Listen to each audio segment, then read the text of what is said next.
넙덕의 죽음이 강철이와 관련 없다는 걸 알게 된 열이 흑막 어르신의 정체가 밝혀지며 팔척귀의 포효로 끝났던 귀궁파라. 넙덕이 죽은 진짜 원인을 알게 된 열이와 강철이의 사이는 어떻게 될지, 위험에 빠진 윤갑의 어미와 열이 사이에서 과연 강철이는 어떻게 행동할지 구화 내용 같이 예상해봅시다. 8화에서 열이는 할머니 넙덕의 죽음이 강철이가 아닌 팔척귀의 소행이었다는 충격적인 사실을 알게 되었습니다. 지금까지 열이는 강철이를 할머니의 원수로 여기며 증오했지만 이제 모든 것이 뒤바뀌었죠. 진실이 밝혀진 후 열이와 강철이는 어색한 관계에 놓이게 됩니다. 열이는 오랫동안 증오했던 대상이 사실은 원수가 아니었다는 혼란에 빠지고, 강철이는 열이의 마음이 자신에게서 더 멀어질까 두려워합니다. 그러나 역설적으로 이 어색함 속에서 두 사람의 감정은 더 깊어집니다. 열이는 강철이가 윤갑의 몸에 있지만 점점 그 안에 강철이를 보기 시작합니다. 특히 열이는 강철이가 자신을 지키기 위해 노력했던 순간들을 떠올립니다. 열이를 위험에서 구해주었던 순간, 그리고 그가 무심한 척하면서도 항상 열이를 걱정했던 모습들이 열이의 마음속에 새롭게 자리 잡습니다.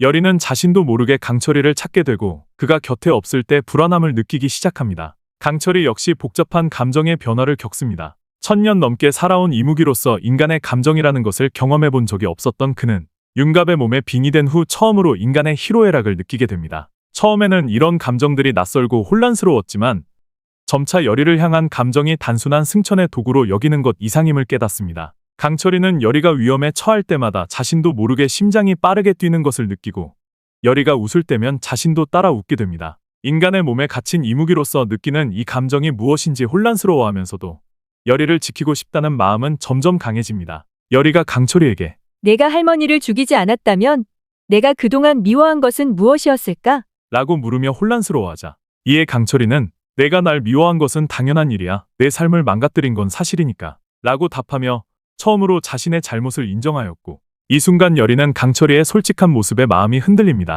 밝혀진 흑막 어르신의 정체, 바로 영의정 김봉인이었죠. 김봉인은 수십 년간 왕실의 외척으로 군림하며 귀신을 부리고 계보를 지우고 판을 짜왔습니다. 겉으로는 충신인 척하면서 팔척귀와 손을 잡고 왕실을 무너뜨리려는 그의 계략이 본격적으로 펼쳐지고 있었죠. 김봉인은 강철이의 발을 묶기 위해 치밀한 계략을 세웁니다. 그는 윤갑의 모친을 납치해 살리고 싶다면 폐가로 오라 는 메시지를 강철이에게 전달합니다. 이는 강철이를 열이 곁에서 떼어놓기 위한 첫 번째 함정이었죠. 강철이는 윤갑의 몸에 빙의된 상태이기 때문에 윤갑의 모친에 대한 책임감을 느낄 수밖에 없습니다. 비록 이무기지만 인간의 몸에 있으면서 인간의 정을 조금씩 배우고 있는 강철이는 결국 열이 곁을 떠나 윤갑의 모친을 구하러 갑니다. 하지만 이것은 김봉인의 이중 함정의 시작에 불과했죠. 김봉인은 강철이가 열이 곁을 비운 틈을 노려 열이마저 납치합니다. 그는 풍산을 시켜 열이를 팔척귀에 먹이감으로 던져주려 합니다. 마치 예전에 윤갑이 당했던 것처럼 열이의 몸에 깃든 계보를 끊는 의식과 팔척귀를 부르는 부름, 그리고 마지막엔 피로 완성되는 봉인의 틀을 준비합니다. 강철이는 윤갑의 모친을 구하러 폐가로 향하지만 열이가 이미 위험에 빠지고 난 후에야 함정임을 알게 됩니다.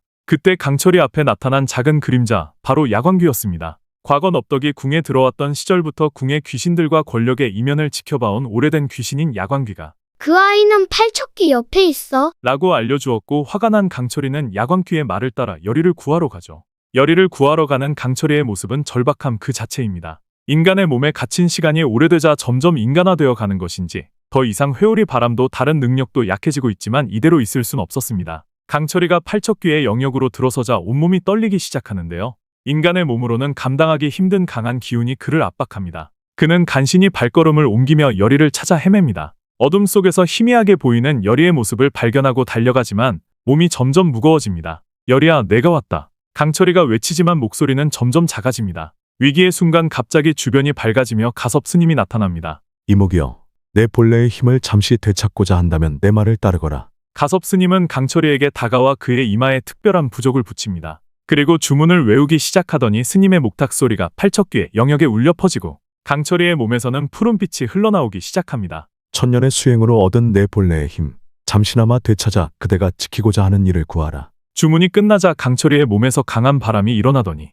윤갑의 몸이지만 그 안에서 이무기 강철이의 본래 모습이 비춰지는 듯합니다. 강철이는 자신의 힘이 돌아오는 것을 느끼며 열이를 향해 달려갑니다. 어느새 가섭 스님의 개입을 알아차린 팔척귀가 강한 바람을 불어와 스님의 모습을 가렸지만 이미 강철이는 일시적으로 힘을 되찾았고 이제 열이를 구할 기회를 얻었습니다. 강철이는 회오리 바람을 일으켜 팔척귀의 기운을 흩뜨리고 열이가 갇혀있는 곳으로 돌진합니다. 그는 열이를 발견하고 그녀를 안아올립니다. 강철아, 여리의 희미한 목소리에 강철이의 가슴이 뛰었습니다. 팔척귀의 그림자가 점점 다가오는 가운데 강철이는 마지막 힘을 다해 회오리 바람을 일으켜 여리와 함께 그곳을 탈출합니다. 안전한 곳에 도착한 강철이는 여리를 조심스럽게 내려놓았고 내가 날 구했구나. 여리의 말에 강철이는 고개를 끄덕입니다. 가섭 스님이 준 힘은 이미 사라졌지만 그는 여리를 구해냈습니다. 그는 이제 자신이 여리에게 특별한 감정을 가지고 있다는 것을 부정할 수 없었습니다. 1000년 동안 인간을 미워했던 이무기가 인간 여리를 위해 목숨을 걸고 싸운 것입니다. 이번에는 이무기의 접근을 막기 위해 풍산이 적어준 돼지부적에 대해 얘기해봅시다. 이무기 비비는 환갑 넘은 양반들의 혼을 먹으려 했지만 그들이 지니고 있던 돼지부적 때문에 접근조차 할 수 없었습니다. 이 부적은 풍산이 제작한 돼지부적으로 이무기에게는 천적과도 같은 존재였죠. 그러나 부적의 효과는 양반들의 영혼을 이무기로부터 보호하는 것만이 아니었습니다. 부적을 가진 자들의 에너지를 뽑아 팔척귀에게 공급하는 숨겨진 기능이 있었습니다. 환갑이 넘은 양반들은 오랜 세월 동안 탐욕과 죄악으로 가득 찬 삶을 살아왔고 그들의 영혼은 팔척귀에게 있어 최고의 먹잇감입니다. 여리는 이 상황에서 중요한 역할을 하게 됩니다. 그녀는 할머니 넙덕에게서 물려받은 진령방이라는 무고를 사용해 부적의 서린 악기를 정화합니다. 딸랑 그 방울이 울리는 순간 승천을 가로막던 기운이 사라졌다. 라는 대사에서 알 수 있듯이 여리의 능력은 돼지부적의 힘을 무력화시킬 수 있습니다. 그러나 여리는 아직 돼지부적의 존재를 몰라 대처할 수 없었고 그 사이 팔척귀의 힘은 더욱 강해지고 말았습니다. 김봉인과 풍산의 계략은 이 돼지부적을 통해 더욱 명확해집니다. 그들은 이 부적을 통해 양반들의 에너지를 팔척귀에게 공급하고 동시에 이무기들의 승천을 방해하고 있었던 것입니다. 구화는 정말 기대되지 않나요? 강철이와 여리의 관계 변화, 김봉인의 함정, 그리고 팔척귀의 정체까지. 다음화도 궁금하다면 구독과 좋아요 부탁드려요.